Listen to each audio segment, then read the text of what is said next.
Now, a few things mark out the world of cycling more than the garish flora and fauna of the sponsor. Yet, back in the days of the sensible woolen jersey and the challenging shorts, a simple stripe across the chest would have been considered foppish. But with the advent of the trade teams in the 50s and 60s, the advertisers moved in to exploit the space between the riders' pectorals.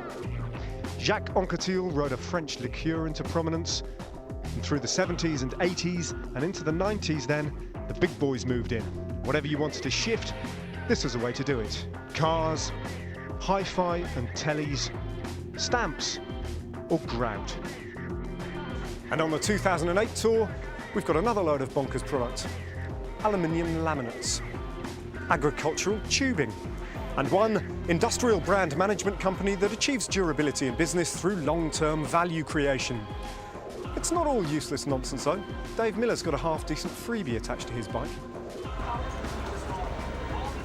You're the only team riding with these sort of bits of kit, aren't you? I think it's one of the team Milram, but we've got the latest. The engineers have actually been working with us the last month or so to kind of give us even more stuff on there. I mean, for example, we've got on here, okay, you have the time, speed, the distance you've been riding. This is the total ascent, the amount of meters you've been climbing during the ride. Kilojoules, but the kilojoules comes from here where the power. Now the power is a big thing in cycling these days. We don't just use our heart rate to measure the effort that we're doing, we measure the actual power in watts. But here we have an actual map, so it's actually like a car GPS, because Garmin obviously do car GPSs as their main business, and they kind of transfer it onto bike. Take the first exit. In about 300 meters, turn left. Then you have arrived at your destination. There we are, just 362 kilometres left on this race, 165 and a half of them today from Rouen to Montlucon.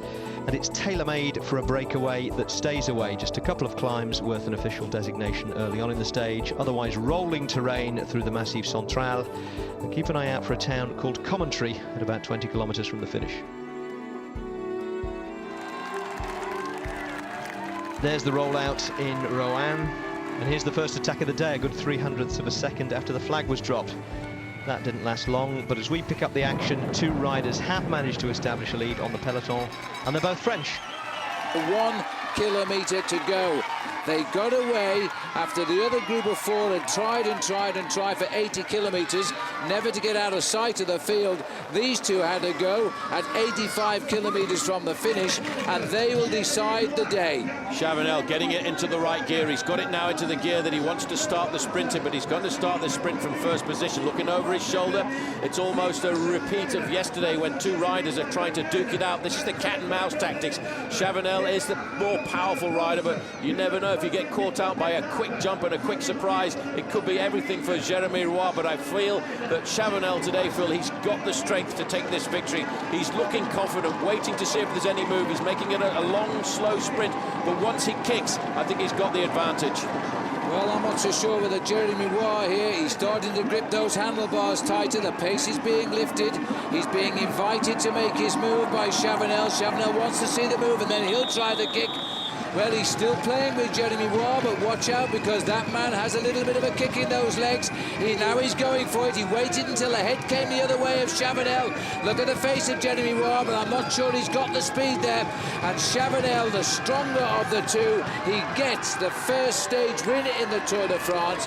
Jeremy Roy gets his reward for being aggressive, but that was his 7th win of the season, and without doubt his best of his career. In the main field now, the organisation is Milram, and they're looking out for the airman Eric Zabel. Over on the right-hand side, there's a big train coming from Crédit Agricole, and that is Thor Hushovd. Hushovd wants to try and get himself a lot of points here this afternoon, because he wants to see if he can get himself a little bit closer to the green jersey of Oscar Freire. And now the lead out for the rider in green, but Hushovd is not going to come through as he looks over his shoulder. He comes up now, but where is Freire? Freire Ferrer is calculating he doesn't need points. He's trying to get out of a mess here. Leonardo Duque has got out there. As he comes to the line now, Duque may come and finish this off, the man in red, but I don't know whether he can take on the God of Thunder.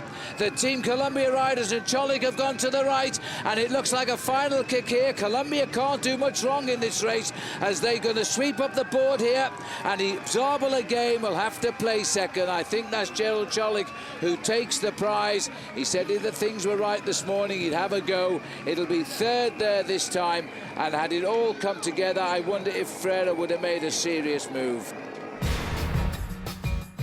All the time gaps at the top are exactly as they were coming into the stage.